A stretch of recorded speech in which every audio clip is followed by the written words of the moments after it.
Hey guys, what's going on? Thanks for swinging by. I really do appreciate it. If this is your first time with the channel, my name is Mark. Welcome to Fit and Fire. Let's get into this video. We're going to be talking about the IWI Masada, and this is a pistol that I've been trying to get my hands on for quite some time to see what it's all about and kind of give you guys my opinions, do a little bit of a review on this and let you guys know what I think about it. Now, why has it been something that I've been wanting to get my hands on for quite some time? Because realistically, there's been a lot of hype with this pistol. There's been a number of YouTubers that have said that this is going to be the Glock killer, and I don't think it is. We'll get into that here in just a bit, but is this a pretty good gun? Yeah, it's a good gun, but there's some things that I'm not too overly impressed with. On the other side, there's some things that I'm very impressed with. So let's get into all of that here in just a second. Before we get into that, let's talk about us. Can we do that? Can we talk about you and me for just 1 second? First and foremost, I want to say thank you so very much for clicking on this video. You didn't have to, but you did, and I really, really do appreciate that. If you guys haven't already, please consider subscribing to the channel. That really does help, not only with the algorithms, but also allowing me to spread my message to a greater number of people on the interwebs. And it allows me to work with other companies and bring you more and better content. Giving me a thumbs up is a great way to do it, and then commenting down below is another great way as well. My question to you guys is, do you think that the IWI Masada is the Glock killer? That's a great question. I don't think it is. We'll get into it here in just a little bit. But the last thing that I wanted to ask you guys to consider doing is sharing this video. That is absolutely the best way to support this channel. If you guys would consider, copying the URL on this, texting it to your friends, or posting it on Facebook, Twitters, or Instagram, it doesn't matter. Any of that would be greatly appreciated, and I would thank you very much, because let's say it together, folks, sharing is caring, right? Okay, let's get into it. The IWI Masada. This is their take of the polymer frame striker-fired semi-automatic 9mm pistol. And a lot of you might be saying to yourself, great, another striker-fired pistol, whoop-de-freaking-do. But realistically, I kind of like that. I'd like the idea of having another pistol, very much like a P320 or a Glock 19, out on the market to really kind of challenge all of those other striker-fired pistols that are out there. That really leads to innovation. It really kind of drives the cost on pistols down a little bit as everybody's competing against each other. So good on IWI on throwing their hat into this arena. Realistically, this was initially developed for military and law enforcement contracts, and it's actually picked up a contract with the Philippines National Police. They use this as their sidearm, which is pretty cool, but it's also been developed for civilian use as well, and we'll kind of touch on some of the different reasons why. Now, the first and foremost question is, could you conceal carry this pistol? And yeah, sure, you could. It's actually a little bit bigger than I thought it was going to be. That's what she said. But realistically, this is going to be very similar to that of a Glock 19X. The slide length on this is going to be 7.4 inches, which is going to be very similar to a compact pistol, much like a Glock 19.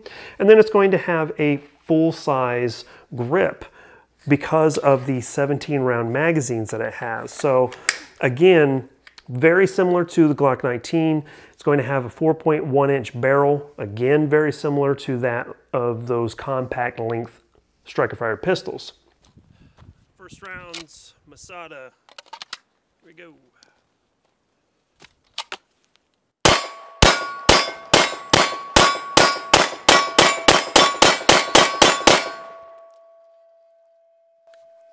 Pretty good.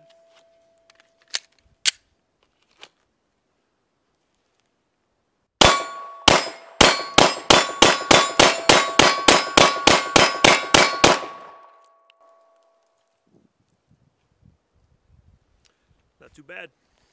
Let's talk about the overview of what's going on with this pistol, and then I'm going to talk about the things naturally that I like and I don't like, and then go from there.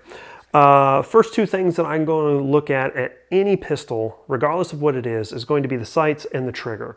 Those are the first two things that I always look at to really see how well it's going to perform at the range from my perspective. These sights, we'll start with those first, are pretty simple. There's nothing too overly special about them. They're just standard 3-dot sights, not that big of a deal. They're dovetailed in, they're steel. Those are all great aspects of it.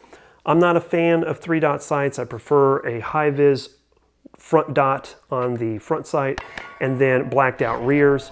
But you know, at the end of the day, like I said, this is meant for military and law enforcement, so those are going to typically be a 3-dot style sight. Now, the piece that I don't like about these sights is the fact that it has a sloping rear sight here, which gives you very little edge for you to do one-handed manipulations should you need to do a slide rack with just one hand. I'm not going to get into the nuance of why you may or may not need to do that. That's just something I look at from my training, my experience, and you know, the things that I've seen and done with pistols. So I would like to see IWI change the rear sight, make it a little bit more square or blocky. I think that that would move it forward a little bit better than what it already is. Now, the next thing that we'll talk about is the trigger. Now, the trigger on this right out of the box was not something I liked at all. This trigger is very different. What do I mean by that is, well, it's not going to have any take up on this trigger whatsoever. The moment that you put your finger on this trigger, it is ready to go. And you're going to start immediately into that creep that you normally find in striker fired pistols. And this is going to creep and creep, creep and mush and creep until it finally breaks over. And then when you reset this trigger, it's going to do a full reset. So you're right at the beginning each and every single time. And that's one area that I did not like. As soon as I pulled it out of the box and started manipulating the trigger to see what it was like, I really didn't like that aspect about this trigger. So here is the break on it again. Talking about 6 to 6.5 pounds on that trigger pull, and then the reset is going to be a full reset. Now, once I got it out to the range and actually put rounds through it, I didn't find that it was that big of a deal. It was less of a deal than I expected it to be. But I will say that I was able to outrun the trigger a couple of times by not fully resetting when I'm used to shooting P320 or a Glock 19. You have a shorter reset on those, and that's what I'm used to. After a few magazines, I was able to kind of get over that hump, but realistically, I would have liked to have seen this to be a little bit of a shorter take up on that trigger. Got Sig Sauer Elite Performance 147 grain hollow tip.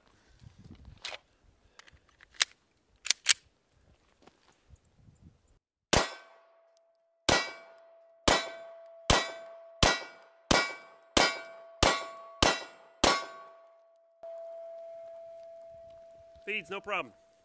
All right, so one of the next things that this pistol has going for it is going to be the slide cut. It is going to have a cut here for a red dot and then a polymer cover plate on it, which is a huge plus when it comes to this pistol, especially the price that it's coming in at. The RMR, or the red dot cut here, is going to come with 4 base plates for your Delta Point Pros, your Romeos, your Vipers, and then, or excuse me, the Venoms, and then your RMR, your Trijicana RMR. So if you have a red dot that fits any of those footprints, any of those 4 footprints, you're going to have a base plate for it, which is a really great added feature. So good on IWI on integrating that into the slide automatically. It's going to be fully ambidextrous with this pistol as well. So for us right-handed people, we're not going to have any problems whatsoever. The controls are really decently placed. The magazine release is a little stiff, but not too bad. And then for all of you wrong-handed people, you've got the same functions as well. Again, the magazine release a little stiff on this right side, and then you've got a pretty decent spot for the slide release, slide stop, slide catch, whatever you want to call it. Nobody cares. It's in a good spot. So that's really, really great.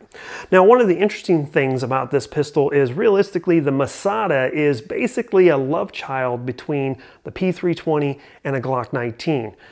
Why do I say that? Well, a lot of the components in the slide itself is going to be very similar to that of a Glock. And then in the frame itself is going to be very similar to a P320 in the fact that you're going to be able to remove the trigger mechanism and put that into another grip module. That was very good of IWI. That put a lot of foresight into what they're wanting to do with this pistol moving on down the road. So good job on IWI on looking forward into the future, because you're going to be able to take the serial numbered item, which is going to be that trigger mechanism, out of this pistol and put it into other types of pistols, or at least grip modules, once the aftermarket catches up with this. So that is something I really, really did like about it. This is going to come with two 17-round magazines, and then it's going to come with two additional back straps as well, so you can fit this to your hand a little bit better. It's going to have a Picatinny section up here, and then a really big, really good sized trigger guard on this to allow you to shoot this with or without gloves. So that's something I really did like. It feels good in the hand. The grip texture on this is going to be very similar to that of a P320, especially the M17s. That's really what it feels like, almost identical to that. For me, it's going to be a little lackluster on the texture, but it's still good. Not that big of a deal. Okay, so where do I see this pistol? And that's actually a very interesting question to try to dive into. And we could spend probably another 10-15 minutes just talking about that as well. But I'm going to try to condense it down as much as I possibly can. Realistically, I see that this is going to be something that could very well overtake the market in the future. And why do I say that? Well, number one is SIGs and Glocks have had a name behind them. They have a good aftermarket support with not only their sights, but the grip modules for the P320s, and then, you know, different trigger upgrades and stuff like that. So there's a lot of aftermarket support already for those pistols.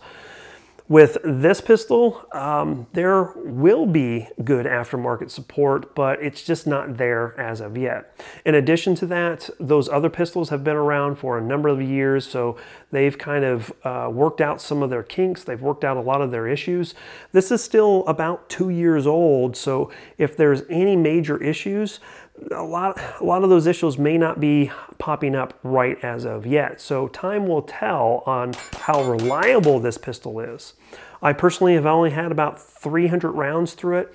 I do plan on putting a lot more through this here in March. I'm going to be going through a carbine course where I will be using a pistol. I'm going to switch it out between this and the M17, so we're going to get equal time to allow both of those pistols to kind of get a little bit more of a round count on it.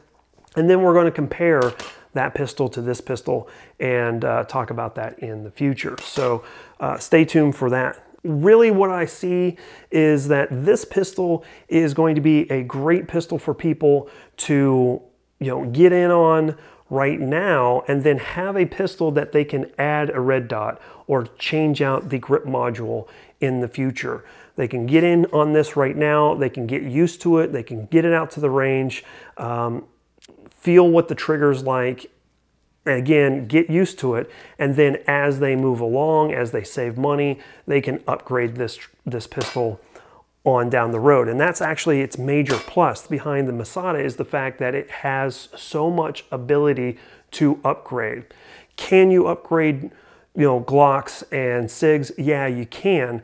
Sigs more so than Glocks, but realistically, this is going to do a little bit better on upgrading in the future, and it's going to come in realistically about $100 or more less than those other pistols, and that's another great attribute about this. Now, unfortunately, right now, with everything that's going on with the gun industry and the market and everything, these pistols are going to actually be a little bit more expensive than what you would think, but I really do think that this is a good pistol, good bang for the buck, pun intended, and I've enjoyed it. Now, will this be something that I keep?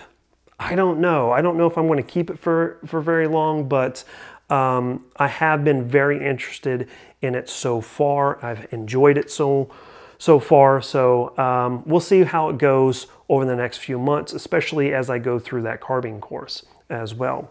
What do you guys think? Sound off in the comment section down below. Where do you think the Masada fits in the striker-fired pistol arena? Is it the pistol that everybody says it is, or do you think that it still needs some time to kind of prove its worth, I guess is the best way to say it.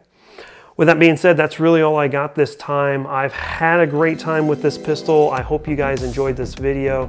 Patreon crew, thank you so much for supporting the channel. Without your help, funding ammo right now has been a lot more difficult.